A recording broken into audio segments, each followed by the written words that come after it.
Welcome back, everyone! On behalf of Forge College, I am super excited to kick off this explainer. Today, we're jumping right into the capstone orientation for the Advanced ERC Patterns on Solana course. This is the big one, the culminating module in our From EVM to SVM track. You've mastered the theory, you've studied the core differences, and now it's time to build. Okay, quick refresher. You just wrapped up preparing for the capstone. That means you aren't starting from scratch here. You've already got your interface contracts, your testing and validation checklists, and your migration notes completely ready to go. You have the raw materials. Think of today as our blueprinting session to figure out exactly how we're going to snap those pieces together to build a truly robust architecture. Here's our architectural roadmap for this session. We'll be covering Welcome to the Capstone, the bank blueprint model, artifacts to milestones workflow, planning vaults and gasless, success criteria and tests, and finally, preparing for implementation. All right, let's dive right into Section 1. Welcome to the capstone, defining the deliverables. So, grab your drafting pens and maybe put on your hard hats. Stepping into my role as your slightly demanding chief architect for a moment, I've got to tell you, lower level, purely theoretical skills, they just won't cut it anymore. We're distilling this entire capstone down to 3 absolute non-negotiable deliverables. We need a working Solana Vault program, a seamless gasless transaction flow using session keys, and most importantly, a documented comparative evaluation against their EVM counterparts. We need to prove this stuff works in actual code. Moving right along to Section 2, the bank blueprint model, a high-tech metaphor. To keep ourselves grounded while we're dealing with all these complex cross-program invocations, I want you to imagine we are designing a highly modular, maybe slightly absurd, digital bank branch. Think of your Solana Vault program as the secure vault room. It requires incredibly strict access control. The gasless relayer? Well, that's your hyper-eager concierge standing at the front desk, literally paying the network fees so your customer doesn't have to carry any cash. And those session keys? Those are basically self-destructing intern badges. They allow specific tasks, but only for a very limited amount of time.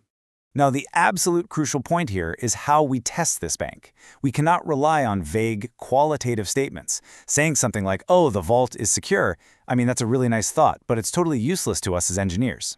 Instead, we need a quantitative, mathematically bulletproof target. Our standard looks like this. The vault rejects unauthorized cross-program invocations with the exact anchor error code, even when presented with malformed account meta lists. You see the difference there? One is just a wish, the other is a strictly testable boundary. Next up is Section 3, Artifacts to Milestones Workflow, Structuring the Build. So how do we actually translate all those inherited interfaces into real, concrete construction milestones without pulling our hair out? We're going to follow a very strict 5-step procedural flow. Step 1, scope definition. Step 2, milestone decomposition. Step 3, test plan expansion. Step 4, performance measurement. And Step 5, documentation and comparison. If you stick to this exact flow, your build is going to be completely chaos-free. I'd also highly recommend breaking your work down into short, repeatable sprint cycles. Think of it like this. Week 1 is all about core implementation and unit tests. Week 2 is where the magic happens. You wire things together with integration tests and CPIs. And then Week 3 is purely dedicated to finalizing your documentation and running those comparative experiments. The key here is to give each of these phases strict pass/fail criteria so you literally always know exactly where you stand. All right, Section 4, Planning Vaults and Gasless Integration Example. Let's zoom in on a concrete blueprint to see how these modular pieces actually talk to each other. Here's the rapid-fire transaction flow for gasless withdrawals. Step 1, the vault is initialized and funds are deposited. Step 2, the owner signs an off-chain delegation. Notice they don't submit a transaction here, they just sign a message. Step 3, our eager concierge, the relayer, bundles that message up, submits the transaction, and pays the Solana network fee. And finally, Step 4, the vault program validates that session proof and releases the funds. It's just a beautiful, completely seamless handoff between the client, the relayer, and the vault. Right at the center of that flow is a vital concept, the session authorization message. Formally speaking, it's a compact, off-chain signed object, but informally, it's that intern badge we talked about earlier. It authorizes a temporary public key to perform one very specific action, like a single withdrawal within a strict time window. And the best part? It does all this without requiring the vault owner's primary signature on the final on-chain transaction. It's an absolute game changer. Which brings us to Section 5, Success Criteria and Tests, proving it works. Look, an untested digital bank is basically just a really expensive donation box for hackers, right? We have to enforce strict accountability. Take a look at how every single implementation milestone here has to be physically tethered to a specific test type and a tangible handoff artifact. Your vault requires an integration test proving balances update, which results in your anchor program artifact. Your gasless flow requires an integration test proving replay protection, resulting in your relay respec. And your session keys, they need unit tests for revocation, resulting in your registry schema. Literally everything is connected. But here's a really critical question we need to ask ourselves as architects. How do we measure success beyond just getting a green check mark on our tests? Remember, passing a test just means the code technically works. It doesn't necessarily mean the code is better. And that brings us to the comparative metrics. Guys, this is the ultimate goal of the entire capstone. You need to record the exact transaction size in bytes. You need to count the number of required signers. You have to measure the simulated latency and explicitly document the CPI overhead impact.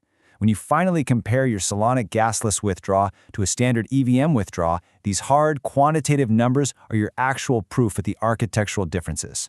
Finally, Section 6, Preparing for Implementation, Next Steps. As we wrap up our schematics today and transition over to the actual construction phase, I want to leave you with a golden rule. Treat your interface contracts and your migration notes as completely non-negotiable contracts. If you start changing your interfaces midway through the build, you are going to destroy your test reproducibility and you will completely ruin your comparative analysis. Lock those specs in right now and build exactly to them. So your immediate next step is to dive into the lesson titled, Build a Solana Vault Program. You now have your single source of truth, your mental models, and the exact testing metrics you need to start writing code.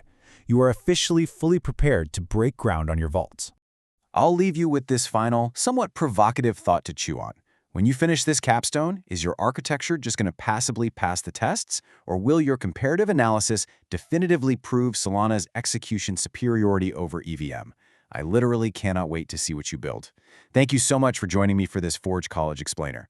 To dive even deeper into this subject and explore a whole wealth of other Web3-related topics, make sure you visit us at forge.college. Happy building, everyone, and I will see you in the next one.